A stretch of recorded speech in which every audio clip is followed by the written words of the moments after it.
और आगे बढ़ते हैं। आपको बता दें, अग्निवीरों के लिए सौगातों की बारिश जारी है और इसी कड़ी में यूपी, एमपी, ओडिशा और छत्तीसगढ़ की सरकारों ने उनके लिए अफसरों के नए दरवाजे खोले हैं। दूसरी इनिंग के बाद अग्निवीरों के लिए किस राज्य में कितना बड़ा मौका है, इस रिपोर्ट में आपको दिखाते हैं।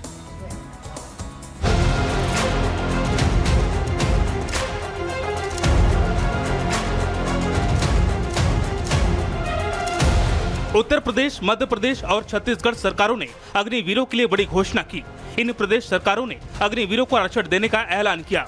यूपी के मुख्यमंत्री योगी आदित्यनाथ ने अग्निवीर जवानों को यूपी पुलिस और पीएससी में आरक्षण देने का फैसला लिया है।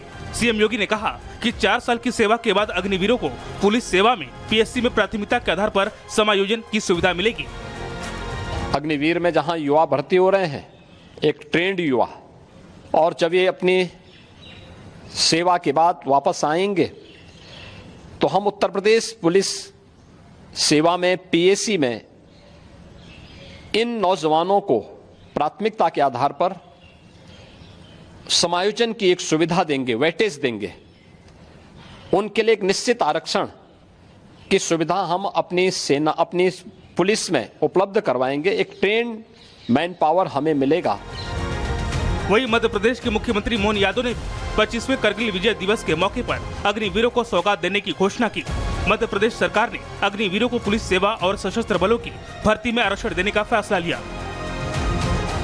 मध्य प्रदेश सरकार यशस्वी प्रधानमंत्री श्रीमान नरेंद्र मोदी जी की भावना के अनुसार निर्णय करती है कि हमारे यहाँ विविध प्रकार की पुलिस और सशस्त्र बलों की भर्ती में अग्निवीर जवानों को आरक्षण का लाभ देगी।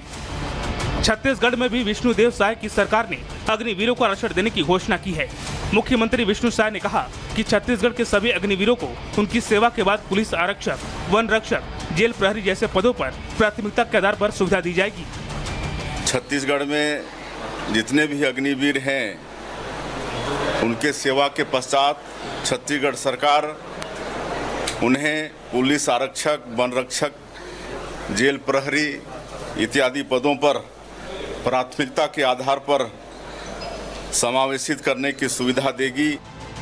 इससे पहले उत्तराखंड के मुख्यमंत्री पुष्कर सिंह धामी ने प्रदेश के अग्निवीरों को सरकारी विभागों में नियुक्तियों में प्राथमिकता देने की बात कही थी।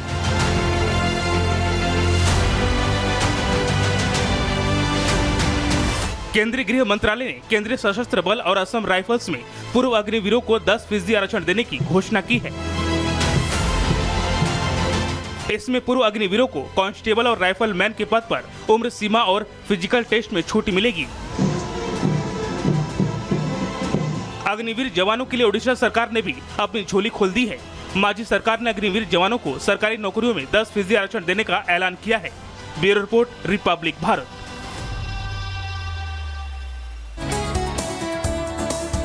तो भले ही देखिए विपक्ष जो है अग्निवीर को लेकर सियासत कर रहा हो, लेकिन बीजेपी शासित राज्यों में अग्निवीरों को तोहफा देने का ऐलान किया गया है। कहां क्या ऐलान किया गया है, जरा ग्राफिक्स के जरिए समझ लेते हैं। देखिए, पूर्व अग्निवीरों को आरक्षण का लाभ मिलेगा। उत्तर प्रदेश सरकार ने पहले ही ऐलान किया और कई राज्यों में अब आरक्षण का फायदा मिलने वाला है। देखिए, और विपक्ष किस तरीके से इसमें भी सियासत करता रहा है। अब आपको बता दें कि यूपी सरकार पुलिस सेवा में प्राथमिकता अग्निवीरों को देने वाली है। इसके अलावा एमपी सरकार ने भी आरक्षण का ऐलान कर दिया है अग्निवीरों के लिए।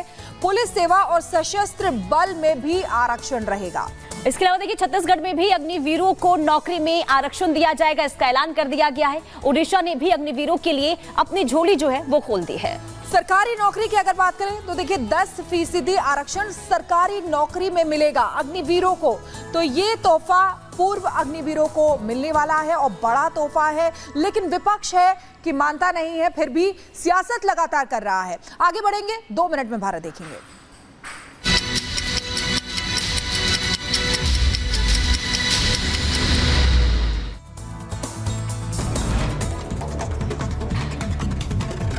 कानपुर में ई रिक्शा से हिट एंड रन का वीडियो सामने आया है। ई रिक्शा चालक ने महिला को टक्कर मारते हुए निकल गया। हादसे में महिला की मौत हो गई। और यूपी के बहराइच में वन विभाग के पिंजरे में कैद हुआ तेंदुआ। कड़ी मशक्कत के बाद मिली राहत, ग्रामीणों ने राहत की सांस ली। गुजरात के अमरेली में हाईवे पर 8 शेरों का झुंड घूमता हुआ दिखाई दिया। बारिश के मौसम में शिकार की तलाश में हाईवे पर आया शेरों का झुंड। हाईवे से गुजर रहे लोगों ने वीडियो बनाया। वहीं मुजफ्फरनगर में पुलिस और बदमाशों के बीच मुठभेड़ हो गई। 2 बदमाशों के पैर में गोली लगी है। बदमाशों के पास से जेवरात और असलाहा बरामद हुए हैं। और आगे बढ़ते हैं। पशु तस्करी के खिलाफ जशपुर पुलिस की बड़ी कार्रवाई। सरगना समेत 5 पशु तस्कर गिरफ्तार हुए हैं। मैदानी इलाकों में नदियां उफान मचा रही है। यूपी में शारदा नदी में कई घर समा गए। गुजरात और महाराष्ट्र के कई शहर पानी में डूब गए। इसके अलावा कोल्हापुर में बाढ़ के बीच फंसे लोगों का एनडीआरएफ की टीम ने रेस्क्यू किया। मध्य प्रदेश के शाजापुर में दर्दनाक हादसा हुआ है। तेज रफ्तार कार डिवाइडर से टकरा गई। हादसे में कार चालक की मौत हो गई। 5 लोगों के घायल होने की खबर है। वहीं हरियाणा के नारनौल कोच में भिड़े 2 गुट, दोनों के बीच जमकर लात घुसे चले हैं। सीसीटीवी कैमरे में एक पुलिसकर्मी जो है वो दिखाई दे रहा है। लॉरेंस बिश्नोई के भाई अनमोल बिश्नोई और रोहित गोदारा के खिलाफ गैर जमानती वारंट जारी हुआ है। मकोका कोर्ट ने जारी किया वारंट। अभिनेता सलमान खान के घर फायरिंग का मामला है। वहीं अग्निवीरों की महिला टीम तैयार हो रही है। करगिल विजय दिवस पर 29 वायु महिला अग्निवीरों की ड्रिल टीम का उद्घाटन हुआ। दिल्ली के महिला अग्निवीरों ने कर्तव्य भी दिखाया। यूपी गुजरात समेत 5 राज्यों में अग्निवीरों के लिए आरक्षण दिया गया है। पुलिस और सशस्त्र बलों की भर्ती में मौका मिलेगा।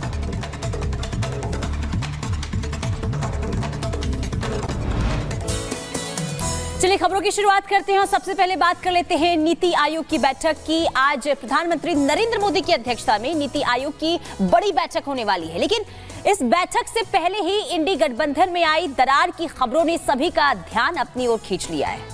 एक तरफ जहां इंडी ब्लॉक के नेताओं ने नीति आयोग की बैठक का बहिष्कार किया है, तो दूसरी तरफ पश्चिम बंगाल की सीएम ममता बनर्जी और झारखंड के सीएम हेमंत सोरेन के बगावती तेवर सामने आए हैं। क्या है इसके पीछे का पूरा समीकरण, देखिए ये एक्सक्लूसिव रिपोर्ट।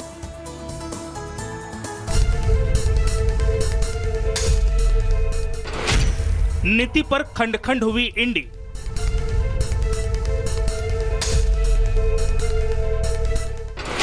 विपक्षी गठबंधन में पड़ गई दरार।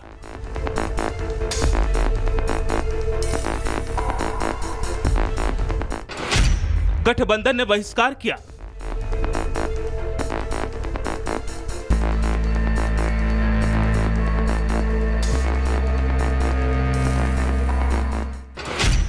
ममता और सोरेन ने दिखाए बगावती तेवर।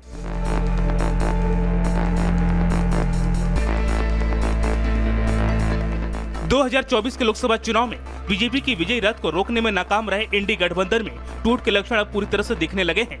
ये साफ हो गया है कि इंडी गठबंधन भले ही एनडीए के सामने एकजुट होने का लाख दावा करे, लेकिन सच यही है कि इंडी गठबंधन में शामिल सभी नेताओं की अपनी अपनी डफली और अपने अपने राग है और इंडी गठबंधन में टूट की इस खबर पर मुहर लगी है। आज दिल्ली में होने वाली नीति आयोग की बैठक में इंडी अलायंस के बहिष्कार के बीच बैठक में शामिल होने दिल्ली पहुंची ममता बनर्जी और सीएम हेमंत सोरेन के बगावती तेवर से। जी हां, एक तरफ जहां इंडी गठबंधन ने केंद्रीय बजट को राज्यों के खिलाफ करार देते हुए जहां नीति आयोग की बैठक का बहिष्कार कर दिया, तो वहीं पश्चिम बंगाल की सीएम ममता बनर्जी ने इंडी गठबंधन की नीतियों से उलट जाते हुए इस बैठक में शामिल होने का फैसला किया। ममता ने इसके पीछे दलील देते हुए कहा कि वो इस बैठक में अपनी आवाज बुलंद करने आई है, लेकिन उन्होंने इंडी गठबंधन से अलग राह क्यों पकड़ी, इस बारे में उन्होंने एक शब्द भी नहीं बोला। टू रिकॉर्ड आवर वॉइस আমি জাস্ট যাচ্ছি, কিছুক্ষণ থাকবো, ভয়েস রেকর্ড করতে দিলে রেকর্ড করব, না হলে প্রতিবাদ করব, করে বেরিয়ে আসব। সুতরাং চেষ্টা করব আমার স্টেটের হয়ে কথা বলা, এবং আমি যতদূর জানি হেমন্ত যাচ্ছে ওর স্টেটের হয়ে কথা বলবে। সুতরাং আমরা on behalf of us will speak for everybody. Mamata अकेली नहीं है। झारखंड के सीएम हेमंत सोरेन भी इंडी गठबंधन के विचारों से अलग अपने अलग राह पकड़ चुके हैं। दावा किया जा रहा है कि वो भी ममता की राह पकड़ते हुए आज प्रधानमंत्री मोदी के नेतृत्व में होने वाली नीति आयोग की बैठक में शामिल होने वाले हैं।